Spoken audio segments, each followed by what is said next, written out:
Hi hello செல்லா குட்டிகளா, எப்படி இருக்கீங்க? காலையிலேயே ஒரு பயங்கரமான ஒரு சம்பவத்தோட வந்திருக்கேன். நேற்று பிக் பாஸ் வீட்டுக்குள்ள ஏகப்பட்ட சம்பவங்கள் நடந்திருக்கு நைட்டு. அது என்னென்ன அப்படின்றத டீட்டெயிலாக நம்ம பார்த்துருக்கோம். ஆல்டி பாஸை சப்ஸ்கிரைப் பண்ணாதவர்கள் சப்ஸ்கிரைப் பண்ணிக்கோங்க, சரியா? இப்போ சாண்ட்ரா அண்ட் திவ்யா இவங்க 2 பேரும் 2 நாளாகவே ஓவராக பண்ணுறாங்க. பிக் பாஸுக்கு மரியாதை இல்லை, யாருக்கு மரியாதை கிடையாது. அவங்களுக்கு தோணுன விஷயங்களை பண்றாங்க. இதுக்கு அடிப்படையான காரணம் என்ன அப்படின்றத நம்ம கடைசியா இந்த வீடியோவில் நான் சொல்றேன். இப்போ நேத்து என்ன நடந்திருக்கு அப்படின்னு பாத்தீங்கன்னா, இவங்க 2 பேரையும் வீட்டுக்குள்ள இருக்கக்கூடிய அத்தனை வேலைகளையும் செய்ய வைக்கணும் அப்படின்றது பிக் பாஸ் கொடுத்த ரூல்.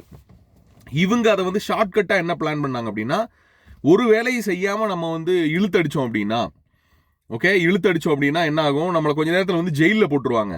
ஸோ ஆப்வியஸா என்ன ஆகும், நம்ம அந்த வேலைகளை பார்க்க வேண்டியதில்லை அப்படின்னு ஒரு குறுக்கு புத்தியில் இவங்க ஒன்று ட்ரை பண்ணுறாங்க. ஸோ நைட்டு இந்த ஜெயிலுடைய சாவி கேப்டன் கிட்ட கொடுக்கப்படும் இல்லையா, இவங்களுக்கு அந்த லெட்டர் வரும்ல, வரும்போது என்ன சொல்கிறாங்க அப்படின்னா, இவங்க 2 பேர்த்தையும் ஜெயிலில் போட்டு அடைங்க எஃப்ஜேட்டை சொல்கிறாங்க. ஆனால் விக்ரமட்டையும் எஃப்ஜேட்டையும் என்ன சொல்கிறாங்க, இவங்க வீட்டில் இருக்கக்கூடிய அத்தனை வேலைகளையும் முடிச்சதுக்கப்புறம் இவங்களை ஜெயிலில் போட்டு அடைங்க அப்படின்னு சொல்லிட்டாங்க. அது இவங்களுக்கு ட்ரிகர் ஆயிடுது. ஸோ அந்த வேலையை பார்க்குறக்காக அவங்க என்ன பண்ணுறாங்க, போய் உக்காந்துக்கிறாங்க. இப்போ இதெல்லாம் நம்ம சூப்பர் டெலக்ஸ் வீட்டுக்குள்ளெல்லாம் போயிட்டு ரொம்ப சாவதானமாக உட்காந்து, விக்ரம் பக்கத்துலேயே இருக்கார், அவரை வெறுப்பேற்றுற மாதிரி பல விஷயங்கள் பண்ணுறாங்க. பாட்டு பாடிக்கிட்டே இது பண்ணுறது, கீழே ரொம்ப பொறுமையாக கூட்டிக்கிட்டு இருக்குது. விக்ரம் இருக்கார் அப்படின்றக்கா ஏகப்பட்ட வார்த்தைகள் பேசுறது, தலை ரூம்குள்ளே போகிறது, நான் இங்கே க்ளீன் பண்ணிட்டு தான் வருவேன்னு சொல்கிறது, அதில் படுத்துக்கிறது, அப்படி இப்படின்னு மற்றவனை வெறுப்பேற்றுறக்காக பல விஷயங்களையும் இந்த 2 பேரும் பண்ணிட்டு இருந்தாங்க. இதில் சாண்ட்ராவுடைய வார்த்தைகள், சாண்ட்ராவுடைய பேச்சுகள் எல்லாம் எப்படி இருக்கு அப்படின்னா, முழுக்க முழுக்க முழுக்க பாருவுடைய அம்மா நான் அந்த மாதிரி இருக்கு. பார்வெல்லாம் ஒரு ஆளே கிடையாது. பார்வை வன்மோன்னீங்க, பார்வெல்லாம் ஒரு மேட்டரே கிடையாது சாண்ட்ராவை கம்பேர் பண்ணி பார்க்கும்போது. இப்போ இந்த சாண்ட்ரா பண்ணுற வேலைகள் எல்லாம் பார்த்து அவங்க வீட்டில் இருக்கக்கூடிய குழந்தைங்கள் அவங்க இது பண்ண மாட்டாங்களான்னு தெரில, பயப்பட மாட்டாங்களான்னு தெரில, என்ன நம்ம அம்மா இப்படி இருக்காங்க அப்படின்னு திங்க் பண்ண மாட்டாங்களான்னு தெரில, எனக்கு தெரில. ஏன்னா சாதாரணமாக ஒரு சண்டை நடந்தப்பயே பார்த்தீங்கன்னா, மேடம் என் குழந்தைங்கள் வீட்டில் பயப்படும்னு சொன்ன மேடம் இப்போ இவ்வளவு தூரம் வன்மத்தை மைண்டில் வச்சுக்கிட்டு உள்ள பல விஷயங்களும் பண்ணிட்டு இருக்காங்க. லிட்டரலாக விக்ரம் மாட்டிக்கிட்டாரு அவங்ககிட்ட, அந்த மாதிரி ஒரு விஷயம் பண்ணப்படுது. நீங்க மாட்டல, அவர் தான் மாட்டிக்கிட்டார் அப்படின்ற மாதிரி அவர் பொறுமையாக ஹேண்டில் பண்ணுற. அப்படி சில இடங்களில் கோவம் வருது, பட் அதை அப்படியே ஹேண்டில் பண்ணிட்டு பாட்டு பாடிக்கிட்டு அப்படியே இது பண்ணிட்டு அப்படியே போயிட்டே இருக்காரு. சரி, இப்போ என்ன இவங்களை இப்போ உள்ளே போட முடியாதுன்னு தெரிஞ்சு போச்சு. என்ன எப்படி பண்ணலாம் அப்படின்னு யோசிக்கும் போது, வீட்டில் இருக்கக்கூடிய ஆட்கள் இவங்க பண்ணக்கூடிய இந்த டார்கெட்டிங் இந்த விஷயங்கள் எல்லாத்தையும் பார்த்துட்டு இவங்களை என்னடா பண்ணலான்னு யோசிக்கும் போது கரெக்டாக ஒரு பால் மேட்ரு வருது. திவ்யாவுக்கு தலை வலிக்குது, பால் வேணும் அப்படின்னு திவ்யா கேட்க, ரம்யால இருந்து அத்தனை பேரும் இவங்களுக்கு பால் கொடுத்தீங்கன்னா கண்டிப்பா நான் கேட்பேன், கண்டிப்பா பிரச்சனை பண்ணுவேன்னு சொல்ல, எஃப்ஜே என்ன பண்றாரு, போய் இந்த பாலை எடுத்துட்டு ஒளிச்சு வச்சுக்கிறாரு, கார்டன் ஏரியால வச்சுக்கிறாரு பாலை. இந்த பால் கொடுக்காம இருந்தா, இந்த பால் எனக்கு கிடைக்கல அப்படின்னா நான் எந்த வேலையும் செய்ய மாட்டேன் அப்படின்னு அவங்க ஆரம்பிக்கிறாங்க. அடுத்து ஒரு மெடிக்கல் எமர்ஜென்சிக்கு பால் முதல்ல கொடுத்துருக்கோம் தானே, இப்போ ஏன் கொடுக்க மாட்டீங்க அப்படின்னு ஒரு கேள்வி வருது. இது யார் கேட்குறாங்க அப்படின்னு பார்த்தீங்கன்னா, சுபிக்ஷா ரம்யாக்கு இவங்களுக்கெல்லாம் இருக்கும்போது இதே மாதிரி மெடிக்கல் எமர்ஜென்சிக்கு நம்ம கொடுத்துருக்கோம்ல, ஏன் இவங்களுக்கு மட்டும் கொடுக்க மாட்டோம் அப்படின்னு ஒரு கேள்வி வருது. அது தனிப்பட்ட முறையில் எப்ஜே எடுக்கக்கூடிய ஒரு விஷயம். 2 பாக்கெட் தான் இருக்கு, இது இவங்களுக்கு கொடுத்தோம் அப்படின்னா நாளைக்கு எல்லாரும் கேட்பாங்க அப்படின்னு அது அவ்வளவு பெரிய மேட்டர் ஆக்க வேண்டியது இல்லைன்னு எனக்கு தோணுது. ஒரு கொஞ்சம் பால் கொடுத்துருந்தாங்கன்னா முடிஞ்சு போச்சு. கடைசியில் அங்கே தான் வர்றாங்க, சரி கொடுக்குறோன்னு, சரி பால் கொடுத்துடலான்னு தான் வராங்க இவங்க.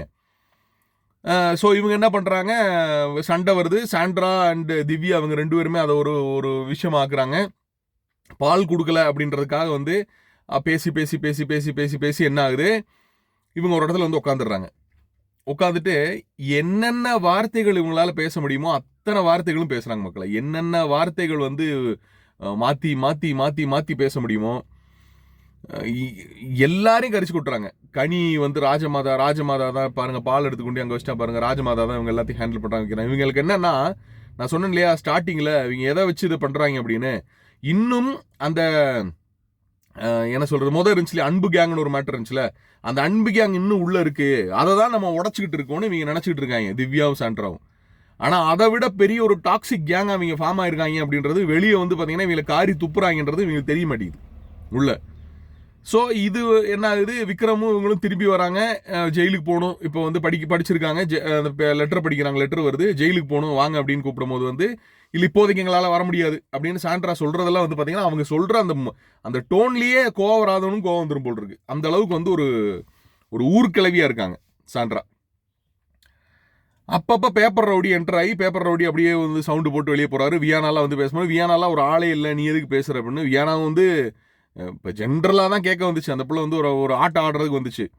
பட் சாண்ட்ரா மூக்கோட சமைச்சு விட்டுருச்சு வியானாவை.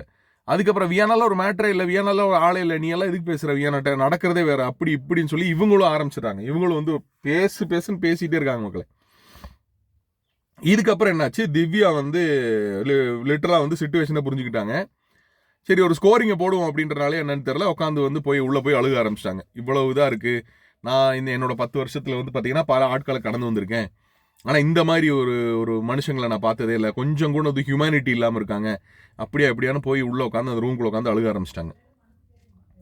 சாண்ட்ராவும் உள்ள போறாங்க, உள்ள போய் உட்காந்து அழுகுறாங்க. உள்ள போய் உட்காந்து அவங்க அழுக வந்து சமாதானப்படுத்திட்டு சரின்னு சாண்ட்ரா எதுக்கோ வெளியே வராங்க. வெளியே வரும்போது விக்ரம் வந்து திருப்பி வந்து ஆரம்பிக்கிறாரு, ஜெயிலுக்கு போகணும் அப்படின்னு. அப்போ வா உள்ள வந்து இவ இருக்கா, அவளை கழுத்தை பிடிச்சு கூப்பிட்டு போ, வா கழுத்தை பிடிச்சு இழுத்து எங்க 2 பேர்த்தையும் தரன்னு கூப்பிட்டு போ அப்படின்னு சாண்ட்ரா திருப்பி வாய் விடுறாங்க விக்ரம்ட்டு. அதெல்லாம் என்னால் பண்ண முடியாதுங்க, நான் எனக்கு இது வேலை கொடுத்துருக்காங்க, நான் அந்த வேலையை செய்யறதுக்கு வந்தேன் அப்படின்னு விக்ரம் வந்து திருப்பி அந்த இடத்துல ஸ்கோர் பண்றேன். ஸ்கோர்னா நம்ம என்ன சொல்றோம்னா அவங்களை வெறுப்பேற்றுறது, அவங்களை ட்ரிகர் பண்றது அப்படின்றத ரொம்ப அழகா தெரிஞ்சு வச்சுக்கிட்டு விக்ரம் வந்து அதை பண்றான், அது ட்ரிகர் ஆகுறாங்க அப்படின்றது தான் வந்து மிகப்பெரிய ஒரு அதிசயமா இருக்கு. இவங்கெல்லாம் பெரிய பிளேயர், பெரிய கேமர்னு சொல்லிட்டு வந்தாங்க, உள்ள வந்து விக்ரம் பேசுற விஷயத்துக்கு ட்ரிகர்னா பக்காவா ட்ரிகர் ஆகுறாங்க, 2 பேரும் ட்ரிகர் ஆகுறாங்க. சரி இப்போ ஒரு ஸ்டேஜுக்கு மேல என்னடா போகுது, என்னடா பண்ண போறாங்க அப்படின்னும் போது சரி இவங்க பாலை கொடுத்துடலாம் அப்படின்ற ஒரு முடிவுக்கு வராங்க வெளியே. ஏன்னா அங்கே ஒரு கேங் இங்கே ஒரு கேங் 2 கேங் ஃபார்ம் ஆகி உட்காந்து நைட்டு ஃபுல்லாக பேசிகிட்டு இருக்குது. இது வந்து 2-3 மணி வரைக்கும் நடக்குது காலையில். வெளியே இருக்கக்கூடிய இவங்கெல்லாம் சேர்ந்து ஒரு கேங்கு, உள்ளே இருக்கவங்கெல்லாம் சேர்ந்து ஒரு கேங்கு. இப்போ எந்த கேங்குக்கு நம்ம சப்போர்ட் பண்ணுறது அப்படின்றது 2 கேங்கு தவறு இருக்குது. இப்போ போன வாரம் பார்த்தீங்கன்னா கனி உள்ளே போக மாட்டேன்னு சொல்லி இது பண்ணாங்க, ஒரு 1.5 மணி நேரம் வந்து கனி வெளியே உட்காந்துருந்தாங்க. அதுக்கு முந்தின வாரம் எஃப்ஜே நின்றுருந்தாரு. எல்லாரும் இருக்காங்கன்னா நாங்களும் நிற்கிறோம், அவங்கெல்லாம் 1.5 மணி நேரம் நிற்கிறாங்கன்னா நாங்கள் 3 மணி நேரம் நிற்கிறோம் அப்படிங்கிற மாதிரி வந்து இந்த வாரம் இவங்க பண்ணியிருக்காங்க அப்படின்னு எனக்கு தோணுது. உங்களோட கருத்துக்கள் என்ன கமெண்ட் செக்ஷனில் பதிவு பண்ணுங்க.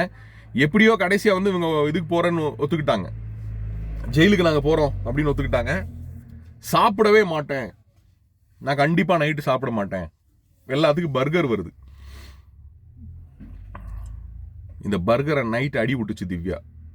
இந்த வாரம் வந்து சாப்பிடலன்னு மட்டும் சொல்லட்டும், இந்த வாரம் சாப்பிடலன்னு மட்டும் சொல்லட்டும்.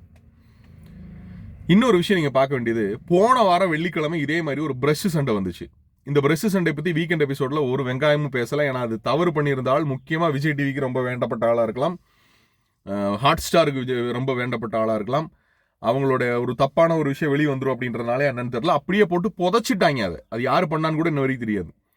அதே மாதிரி இந்த விஷயம் கடந்து போகப்படுமா, கடந்து போகப்பட்டால் சாண்ட்ராவை காப்பாத்துறதுக்கு பண்றாங்க அப்படின்னு அர்த்தம். ஏன்னா இன்னைக்கு எபிசோட்ல நைட்டு நடக்கக்கூடிய விஷயங்கள்லாம் வைப்பாங்கல்ல, அந்த விஷயத்துல கூட இல்லை. அதனாலதான் நேற்று நான் எபிசோடே ரிவ்யூவே போடல.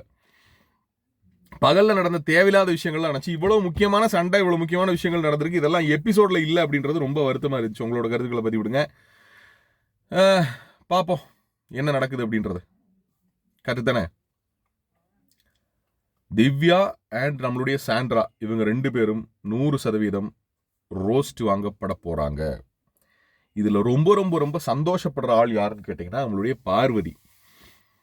வாட்டர்மெலன் ஸ்டார் போனதுக்கப்புறம் நான் எப்படி இருக்க போறேன்னு நினைச்சேன், ஆனா அதே மாதிரி உங்க கூட எனக்கு ஒரு கனெக்ட் ஆகுது, நான் உங்க கூட பாச வச்சிருவணும்னு நினைக்கிறேன், நான் இதை ரொம்ப என்ஜாய் பண்றேன், ஏத்தி விடுங்க, அவங்க எனக்கு எதிரினா அவங்க காமன் எதிரி ஆயிட்டாங்க, அதனால நான் உங்கள்கிட்ட கனெக்ட் ஆகிறேன்னு நினைக்கிறேன், வைக்கிறேன்னு. உன்னமை பச்சோந்திய உலகத்துல பார்க்க முடியுமா? உன்னமை பச்சோந்திய உலகத்துல பார்க்க முடியுமா? அவங்க வந்து இவ்வளவு தூரம் ட்ரிகர் ஆனதுக்கு முக்கியமான காரணம் பார்வும் கூட தான். ஏன்னா அவங்களும் பல விஷயங்கள் உட்காந்துக்கிட்டு வந்து ஏத்தி ஏத்தி ஏத்தி ஏத்தி விட்டுக்கிட்டே இருந்தாங்கன்றது உண்மை.